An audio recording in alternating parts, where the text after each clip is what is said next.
এই রাস্তা দিয়েই তো বাজারে যেতে হয়। সব কিছু আছে, হাঁসের মাংস কোথায়?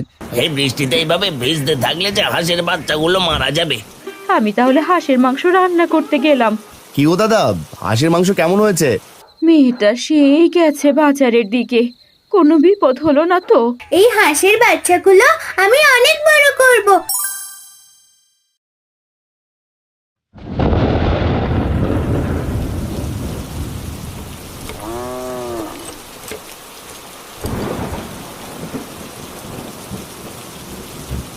সকাল থেকে একটানা বৃষ্টি পড়েই চলেছে, মাঠে যাব কি করে কিছুই তো বুঝতে পারছি না। এইভাবে বৃষ্টি আসলে যে ফসলের মাঠ সব জলে ডুবে যাবে।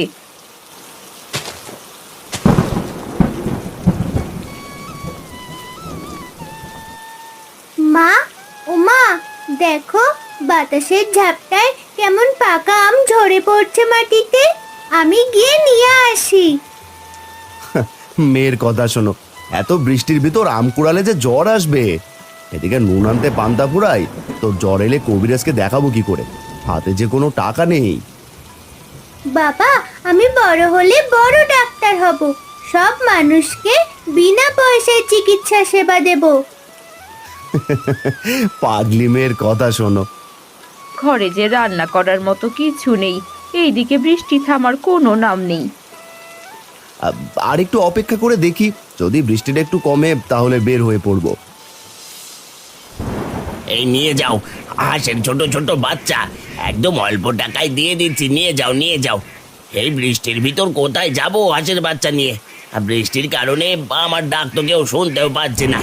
এই বৃষ্টিতে এইভাবে ভিজতে থাকলে যে হাঁসের বাচ্চাগুলো মারা যাবে। কি করি এখন? হাঁসের বাচ্চাগুলো নিয়ে আসাটাই বোকামি হয়েছে। তাড়াতাড়ি পা চালাই, কোনো নিরাপদ স্থানে তাড়াতাড়ি যেতে হবে।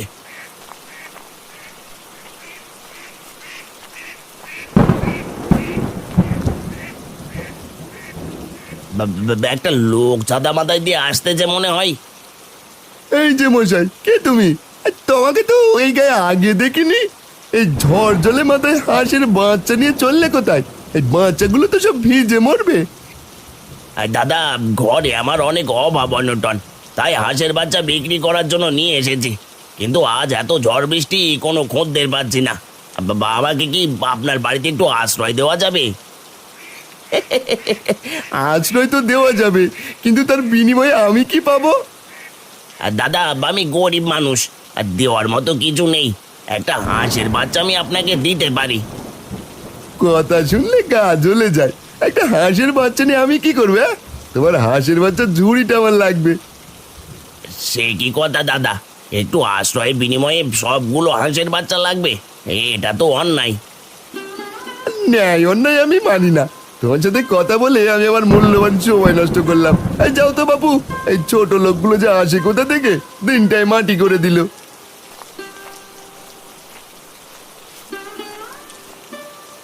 এই যাত্রায় বুঝে আর হাঁসের বাচ্চাগুলোকে বাঁচাতে পারবো না। হাল ছেড়ে দিলে চলবে না। এই হাঁসগুলোই যে আমার সম্বল। হাঁসগুলো মারা গেলে যে আমি পথে বসবো। আর দেখি সামনে যদি কোনো বাড়ি পাই।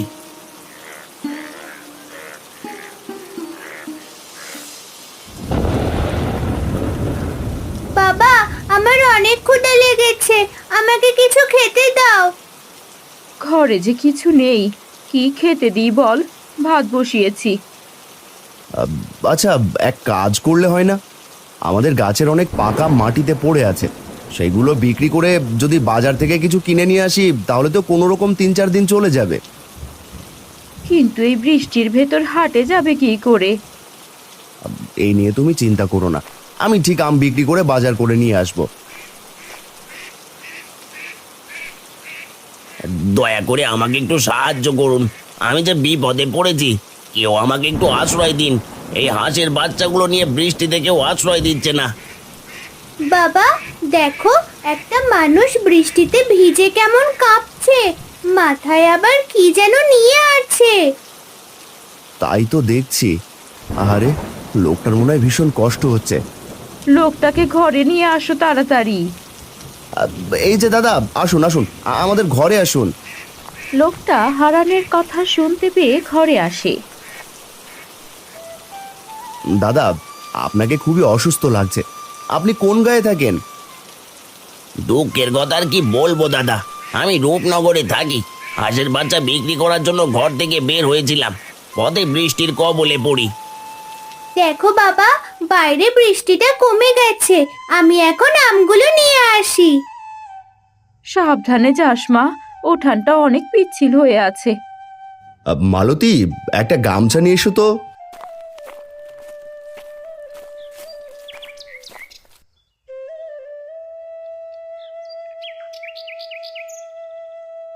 এই নাও গামছা।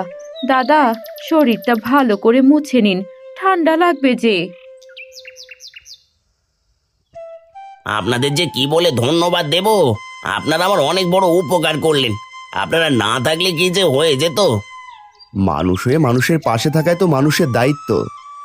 আজকের যুগে সেই দায়িত্বটাই কয়জন পালন করে। বাবা দেখো, কত আম কুড়িয়েছি। মালতী, আমগুলো তাড়াতাড়ি ঝুড়িতে সাজিয়ে দাও, আমি হাটে বিক্রি করতে যাব। আর তাহলে দাদা, আমিও আপনার সাথে যাই। অনেকক্ষণ তো হলো, বৃষ্টিও কমে গেছে। সে কথা বললে হবে?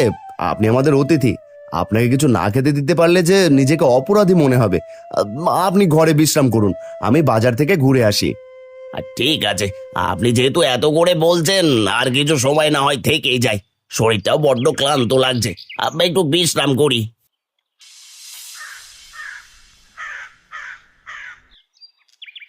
হারান দাদা, ঘরে আছো নাকি?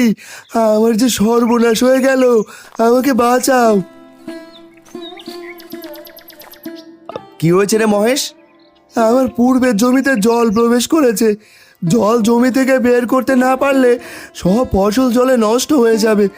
দয়া করে আমাকে সাহায্য করো। সেটা তো খুবই চিন্তার বিষয়। আমাদের ঘরে অতিথি এসেছে, আমাকে যে বাজার আম বিক্রি করতে যেতেই হবে। ঘরে যে রান্না করার মতো কিছুই নেই। দোহাই তোমার, তাড়াতাড়ি চলো, জমিটা ছাড়া যাওয়ার আর কিছুই নেই। জমির ফসল যদি নষ্ট হয়, আমি যে পথে বসে যাব। ঠিক আছে, চল দেখি কি করা যায়। আর তুই এত ভেঙে পড়িস না।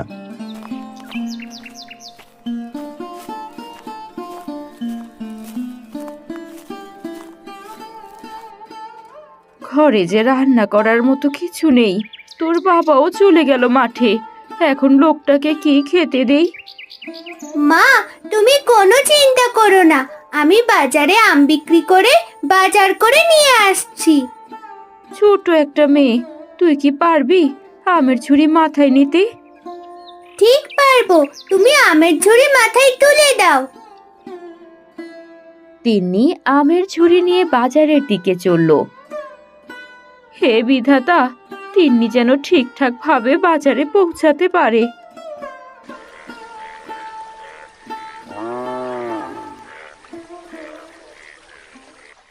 এই তো, এই রাস্তা দিয়েই তো বাজারে যেতে হয়। বাবার সাথে তো এই রাস্তা দিয়েই গিয়েছিলাম। তাড়াতাড়ি যেতে হবে, না হলে যে হাট শেষ হয়ে যাবে। কেউ যদি রাস্তাতে আমার আম কিনতো, তাহলে তো আমের ঝুড়ি নিয়ে আর বাজারেই যেতে হতো না। পাকা পাকা আম নিয়ে যাও, গাছ পাকা মিষ্টি আম একেবারে অল্প টাকায় দিয়ে দিচ্ছি, নিয়ে যাও নিয়ে যাও। সকালে বড় লোকসান হয়ে গেল। বেটার হাঁসগুলো হাতাতে পারলাম না। আমিও গুছিয়ে কথা বলতে পারি না। বেটাকে যদি কোনো রকম ঘরে নিয়ে আসতে পারতাম, তাহলে সব হাঁস কেড়ে নিতাম। বড় ভুল হয়ে গেল। পাকা পাকা মিষ্টি আম লাগলে নিয়ে যাও, একেবারে কম টাকায় দিয়ে দিচ্ছি। এই মেয়ে, এইদিকে আসো। কাকা, আমাকে ডাকলেন? হ্যাঁ হ্যাঁ, তোমাকে ডাকলাম। এই আমগুলো দেখে তো বেশ গাছ পাকা মনে হচ্ছে। তোমার আমগুলো আমায় দাও। আম বিক্রি করে আমি বাজারে যাব। আমাদের বাড়িতে যে অতিথি এসেছে কাকু। হাসালি, তুই একদম হাসিয়ে মারলি। আমি এত ধনী, আমার ঘরে মাছ মাংস ভালো খাবার সব সময় থাকে, আর তারপরেও আমি কাউকে কিছু দিই না। কত হিসেব নিকেশ করে চলি। আর তোদের তো নিজেদের কোনো খাবার নেই, আর তারপরে আবার অতিথি নিয়ে এসেছিস। অসহায় গরিব মানুষকে খাবার দিলে সৃষ্টিকর্তা খুশি হন কাকু। হয়েছে হয়েছে, ঢং দেখে পাচ্ছি না। আমগুলো রেখে এখান থেকে কেটে পড়তো। কাকু, আম বিক্রি করে আমি বাজার করব, আমের দামটা দিন। বাজার করে অতিথিকে খাওয়াবে, পচা নষ্ট আম নিয়ে যা, টাকা দিতে পারবো না, যত সব।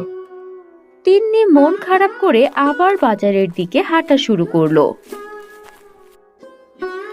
এই পাকা পাকা আম নিয়ে যাও, মিষ্টি পাকা পাকা আম, যেমন দেখতে তেমন সুস্বাদু, গাছ পাকা আম।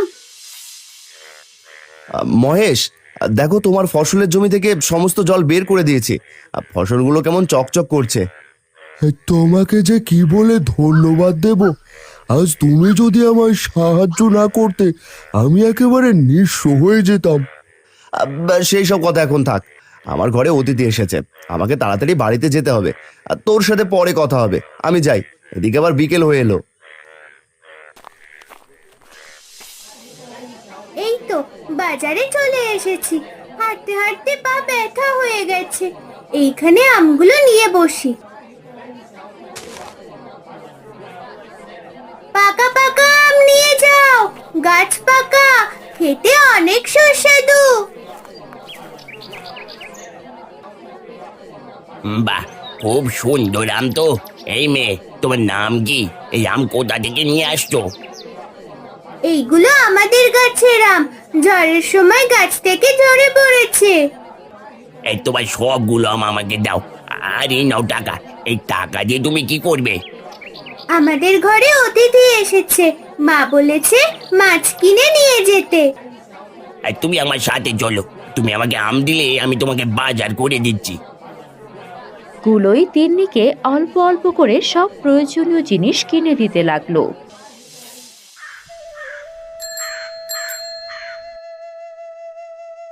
জানি না মালতী মেয়েটাকে নিয়ে কি করছে। আমিও তাড়াহুড়ো করে চলে এলাম, ঘরে বাজারঘাট কিছুই করতে পারলাম না। মেয়েটা মনে হয় খাবারের জন্য কান্নাকাটি করছে, ঘরে অতিথিও আছে। বড় মুখ করে তাকে থাকতে বললাম, জানি না তাকে কি খেতে দেব। আর একটু জোরে পা চালাই, পথ যেন শেষই হতে চাইছে না।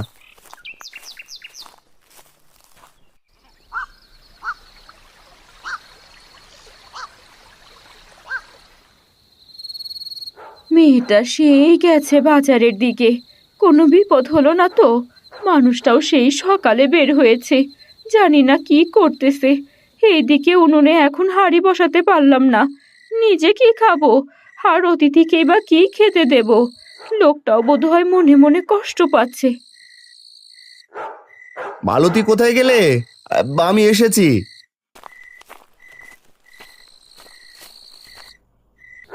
কি গো, এত দেরি হলো? ঘরে যে কিছু নেই সেটা তো তুমি ভালো করে জানো। এদিকে অতিথিকে ওই ঘরে বসতে দিয়েছি। আমাকে এখনই বাজারে যেতে হবে, ব্যাগটা দাও তো। এখন বাজারে গিয়ে কি হবে? এখন তো বাজার শেষ হয়ে গেছে এই সন্ধ্যাবেলায়। তিন্নিমা কই? আর বলো না, তুমি যাওয়ার পর আমের হাড়ি নিয়ে সে বাজারে বিক্রি করতে গেছে বাজার করবে বলে। কি বলছো মালতী? এইটুকু মেয়েকে তুমি একা একা বাজারে যেতে দিলে? এইদিকে সন্ধে হয়ে এসেছে। হায় বিধাতা, হে তুমি কোন পরীক্ষায় ফেললে? বাবা, আমি ঝুড়ি ভর্তি করে বাজার নিয়ে চলে এসেছি, মাছ ডাল সবজি সব কিছু আছে। দেখো গো দেখো, মেয়ে আমার ঠিকই বাজার করে চলে এসেছে। মারে, তোকে আমি খুব কষ্ট দিয়ে ফেললাম তাই না রে? না গো বাবা, আমার কোনো কষ্ট হয়নি। বাজারে এক কাকু আমার আমগুলো কিনে সব বাজার করে দিলেন আর এগিয়েও দিয়ে গেলেন। তুই কত ভালো রে মা। মালতী, তাড়াতাড়ি উনুনে সবকিছু বসিয়ে দাও, আমি অতিথির সাথে একটু কথা বলি।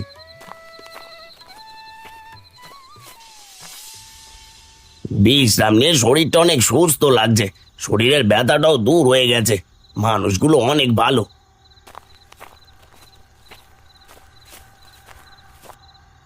কি এত নিজের মনে কথা বলছেন দাদা? আপনি এসেছেন? আপনার কাজ শেষ হয়েছে? এদিকে সন্ধে হয়ে এসেছে, এবার জামাই ফিরতে হবে। সব কাজ শেষ হয়েছে, গিন্নি রান্না বসিয়েছে, আর একটু অপেক্ষা করলেই হয়ে যাবে। আর তোমার মেয়েটাকে যে দেখতে পারছি না, ওই ডাকো তাকে, তার সাথে একটু কথা বলি। তিন্নি রান্নাঘরে তার মাকে সাহায্য করছে। ও ভালো মেয়ে তোমার, আমার বাড়ির পাশের গায়ে সময় পেলে একবার মেয়েকে নিয়ে ঘুরে এসো দাদা। কাজের চাপে কোথাও যাওয়া হয় না, সময় পেলে ঠিক যাব। দেখি রান্না কত দূর। আমার জন্য এত কষ্ট করার কি দরকার ছিল? সে কথা বললে হবে দাদা? বর্ষার এই মৃদু ঠান্ডা পরিবেশে হারিকেনের আলোয় সকলেই খেতে বসে। এত খাবার কি দরকার ছিল করার? এত খাবার কোথায়? আপনি আমাদের অতিথি, আপনাকে ঠিকঠাকভাবে খাওয়াতে না পারলে যে নিজেকে অপরাধী মনে হবে। কোথাও একটু শান্তি পাচ্ছি না, সবখানে শুধু লোকসান আর লোকসান। জীবনে ঘেন্না ধরে গেল একেবারে। বৃষ্টিতে অনেক ফসল নষ্ট হলো, হাঁসের বাচ্চাগুলো হাতাতে পারলাম না, আমগুলো হাতাতে পারলাম না। আমাকে আরো কঠিন হতে হবে, এবার থেকে চুরি করাতে হবে। নিজে তো আর করতে পারবো না, কালুকে ভাড়া করতে হবে।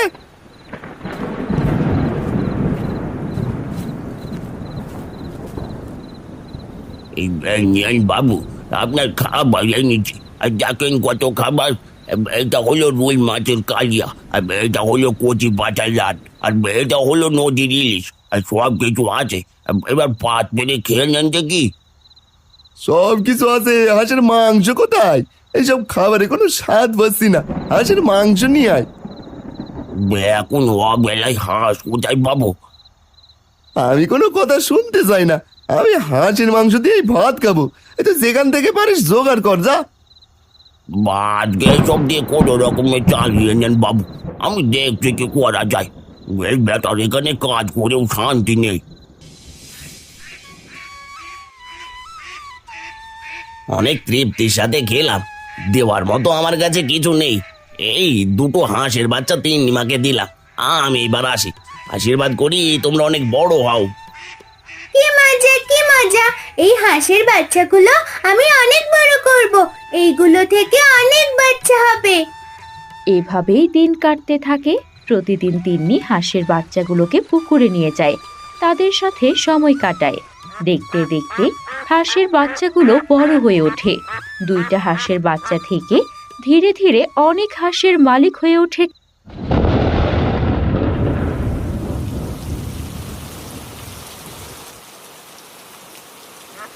কত অভাবে একসময় দিন কাটিয়েছি, এখন সৃষ্টিকর্তার আশীর্বাদে কত হাঁসের মালিক আমরা। ঠিকই বলেছ, তুমি আর তিন্নিও কিন্তু কম পরিশ্রম করনি, এদেরকে কতভাবে যত্ন নিয়েছো। ভাবছি যে দাদা আমাদের দুটো হাঁস দিয়েছিল তার বাড়িতে একবার যাব, জানি না কেমন আছেন উনি। যাওয়াটা দরকার। উনি দুটো হাঁস দিয়েছিল বলেই এতগুলো হাঁস আজ। দেখো গো, বৃষ্টির জল পেয়ে হাঁসগুলো কেমন খেলা করছে।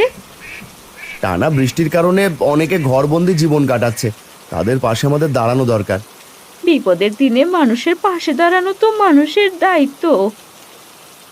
এক কাজ করলে হয় না? এখন তো আমাদের কাছে অনেক টাকা, গরিব অসহায় মানুষদের কি হাঁসের মাংস দিয়ে ভাত খাওয়ানো যায় না? সত্যি বলতে এই কথাটা শুনে আমার খুব ভালো লাগলো। আমি তাহলে হাঁসের মাংস রান্না করতে গেলাম, তুমি পাড়া প্রতিবেশীকে খবর দিয়ে নিয়ে এসো। তিন্নিমা, তুমি ছাতা মাথায় দিয়ে পূর্ব দিকে যাও, আমি উত্তরের দিকে যাচ্ছি। ঠিক আছে বাবা। দেখতে দেখতে সব শেষ হয়ে গেল গো। ভালো খাবার তো দূরের কথা, ভাতই জুটছে না। কত চেষ্টা করেছি হারানের ক্ষতি করতে, তাদের হাঁস চুরি করার জন্য আমার কত বুদ্ধি করেছি, কোনো কিছুই হলো না। উল্টে আমার সব চুরি হয়ে গেল। এদিকে কালু চোরটাও গ্রাম ছেড়েছে। আমার খুব শিক্ষা হয়েছে, এখন ধুকে ধুকে মরা ছাড়ার কোনো উপায় নেই। এইটাই আমার পাপের শাস্তি। সারা জীবন এত লোভ আর অন্যের ক্ষতি ছাড়া তো ভালো কিছুই দেখিনি। এখন বুঝে দেখেন কেমন লাগে। আমিও আজ কাজ করবো না এনার। কাকু, ঘরে আছেন? কারো গলা পেলাম মনে হয়। এই বৃষ্টির ভিতর আবার কে এলো? যাই তো গিয়ে দেখি। কাকু, আমাদের সাথে চলুন আমার বাড়িতে, আপনাদের সকলের জন্য হাঁসের মাংস রান্না করা হয়েছে। কি বলিস? যাদের ক্ষতি করতে চেষ্টা করেছিলাম, বিপদের দিনে তারাই আমার পাশে এসে দাঁড়িয়েছে। আমি অবশ্যই যাবো মা। বৃষ্টির দিনে সকলে এলো হারানের বাড়িতে। হারান সকলকে হাঁসের মাংস দিয়ে আপ্যায়ন করলো, তার সাধ্যমতো সবাইকে সহযোগিতা করে। এদিকে দেখা গেল সেই অতিথি লোকটাকেও। কি ও দাদা, হাঁসের মাংস কেমন হয়েছে? তোমার বৌদি নিজে হাতে রান্না করেছে। খুবই ভালো হয়েছে। তোমার এই পরিবর্তন দেখে আমি খুবই খুশি হারান্দা। আর আজ আবারও অনেকদিন পর পেট ভরে খাচ্ছি। খাও গো কাকু, আজ তুমি আমাদের দুটো হাঁসের বাচ্চা দিয়েছিলে বলেই না এমন আয়োজন দেখতে পাচ্ছ। ভালো মানুষরা কখনো ঠকে না, যারা তাদের ঠকায় তারা নিজেরাই একসময় ঠকে যায়। তোমার মেয়ে কিন্তু একদম ঠিক কথাই বলেছে।